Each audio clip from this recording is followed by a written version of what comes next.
Jeezy breaks it down and talks about how he transitioned from the ghetto trap superstar to a world superstar. Listen to him as he breaks it down. Check it out.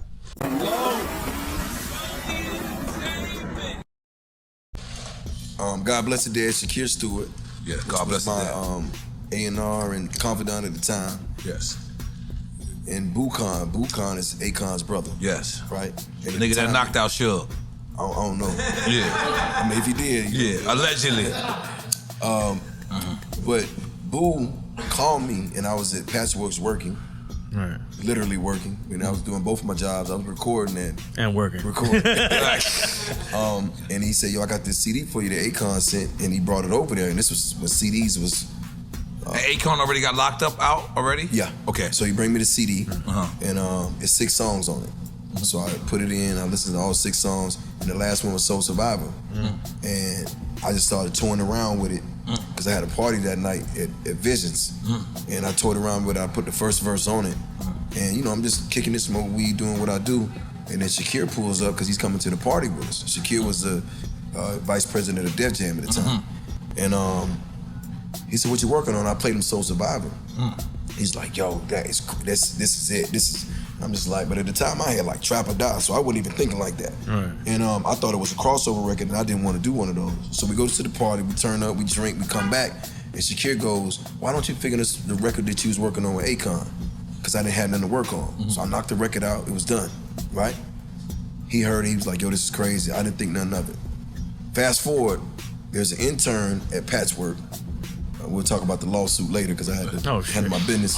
There's an intern. Patchwork is the studio. Yeah, Patchwork is the studio. There's an intern there that wanted me to use his beats for Thug Motivation 101. I didn't use his beats. I didn't know about masters back then, so I was just recording and leaving all my tapes and all my stuff at the studio. He gets all my songs, puts his beat on the this is how we know he did it. He puts his beat first, like it's just instrumental, and then my whole album. And then he leaks it. So Thug Motivation got leaked like 4 months before it was supposed to come out. So, but with the wrong beats though. No, with his instrumental at the top all the songs. Every song you heard on Thug Motivation was on this leak. That's crazy. So now I'm like halfway in, halfway out the streets. My man called me. He's like, "Yo, your album is leaked, and I think I know who did it." So I jump in my Porsche truck, drive down to the studio. I got my AK. This is no lie. So they got him pinned up at the studio, and I get there. And my man like, yo, we gonna just, rough him up. I said, no, I'm about to, you know what I'm saying? So, cause now I'm thinking I gotta go back to the streets. I already went cold turkey. I done told people they don't even owe me the money that they owe me. You know what I'm saying? So now this is it, you know what I'm saying? On top of the fact that right before I turned the album in, I tore my vocal cords, so I didn't even know if I was gonna be able to talk again. Cause I had to have surgery, so I didn't even know if my voice was gonna be the same.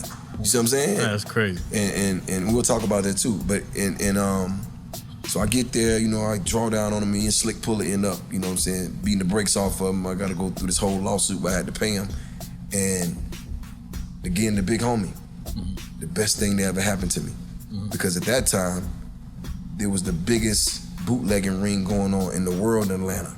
Like it was bootlegging everything you could think, like it was busting bootlegs.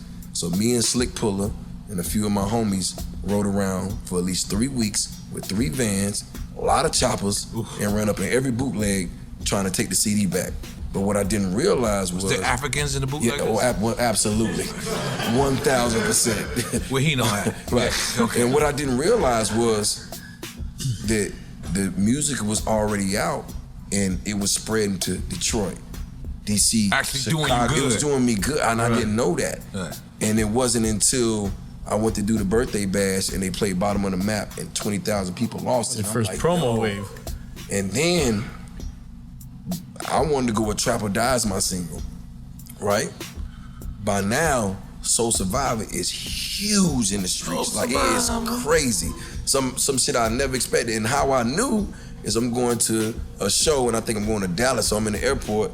And I'm walking through the airport, I hear a motherfucker say, Akon and Young Jeezy. I'm like, yo, what the fuck? And then it would be like, people from Africa walking up to me in the airport, like, Jeezy, we love you, man. Shout out to you and Akon. I'm like, what the fuck? Because I didn't never know Akon was that big in Africa. I knew Akon from Atlanta. Yeah. I'd never been to Africa. He light skinned in Africa. No, he's yeah. This is true. This is true. I killed that. And Def Jam called me and Shakir called me. He said, "Yo, this is your single." Right. And I was sitting there and I was like, you know, it'd be crazy if I could shoot the video like paid in full. And I was like, yo, anybody know Cameron? And they was like, what? Called Cameron up. He was like, yo, Peace King, I'll be there.